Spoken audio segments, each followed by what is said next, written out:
Sur les instants Gazard, je reçois Pierre-Philippe Clément. Bonjour Pierre-Philippe. Bonjour Eric. Vous êtes de la Cluny 2000 et vous intervenez dans le cadre donc, de la Convention des entreprises pour le climat, la CEC. On en a pas mal parlé ces derniers jours sur le plateau. Un petit rappel, ça fait pas de mal quand même. Les parcours CEC sont des parcours où on embarque des dirigeants pour un parcours qui dure à peu près 10 mois pour les aider à bien prendre en compte les enjeux des limites planétaires et les grands défis qui s'imposent à nous. Et au terme des 10 mois, en fait, ils vont travailler pendant tous ces 10 mois, être abreuvés de regards d'experts et ils doivent remettre une feuille de route de transformation de leur entreprise pour en rendre l'activité compatible avec les limites planétaires. Voilà. Alors, vous qui justement êtes un observateur fin et vous suivez ces parcours de chefs d'entreprise, qu'est-ce qui vous marque le plus dans leur transformation, peut-être individuelle et de leur boîte?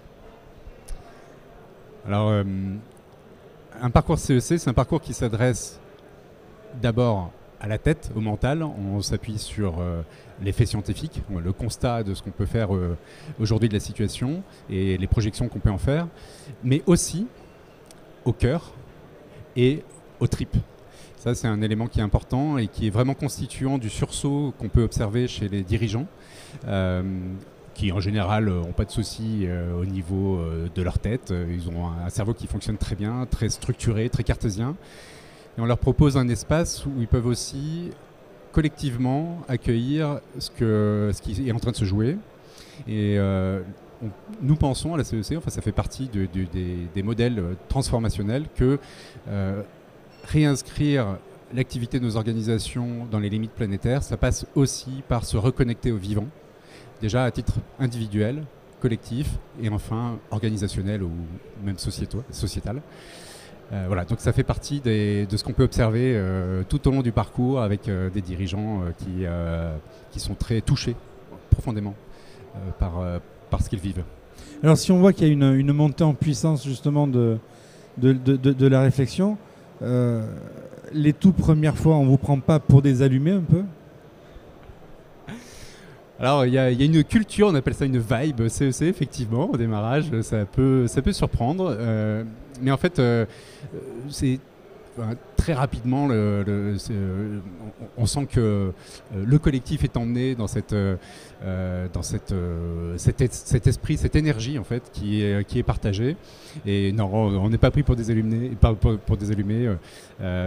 C'est un chemin qui est très humain, qui nous permet aussi de nous reconnecter à ce qui fait chacun d'entre nous, à côté de la vie professionnelle, avons notre vie faite d'émotions, d'élan, d'énergie. Et ça permet de réunifier un petit peu tout ça pour ensemble se mettre en marche vers la transformation des organisations d'un point de vue systémique. C'est pour ça aussi qu'on parle beaucoup de coopération dans ces parcours. On crée les conditions de coopération entre les participants et aussi avec des parties prenantes externes qu'on invite dans les parcours pour permettre ces transformations collectives et systémiques qui sont nécessaires aujourd'hui. Alors je sais qu'il y a plusieurs centaines de candidats qui sont déjà passés.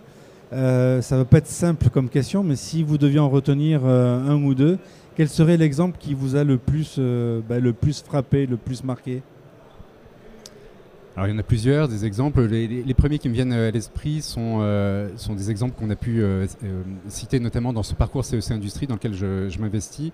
Par exemple, le parrain de ce parcours, c'est Christophe Martin qui est le directeur général de Renault Trucks France et qui a engagé des transformations très profondes dans son business model pour sortir d'un modèle qui aujourd'hui est très connecté à une industrie extractive et volumique pour aller vers des types de modèles beaucoup plus circulaires et quelque part en inscrivant comme objectif d'accompagner la réduction du nombre de camions qui roulent sur les routes, donc qui pourrait sembler quasiment opposé, antinomique avec l'activité de l'organisation et en fait il est en train de débloquer des poches de valeur et de faire pivoter le business model de l'organisation grâce à son parcours CEC.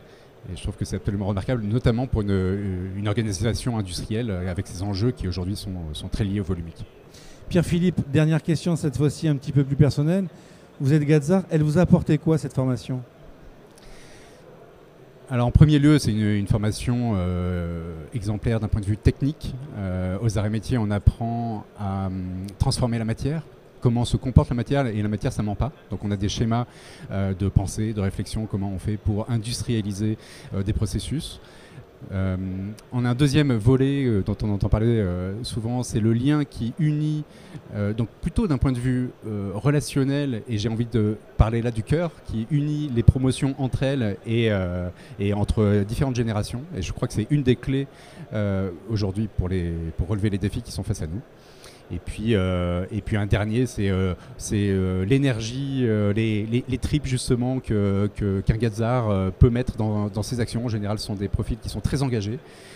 Et donc là, on rejoint un petit peu l'approche tête-cœur-corps que la CEC Industrie met au cœur de son parcours. Voilà, donc les arts et métiers, je trouve que c'est vraiment un terreau exceptionnel pour contribuer à la transformation de l'industrie dont on a besoin aujourd'hui. Merci beaucoup et bon salon. Merci beaucoup, Eric.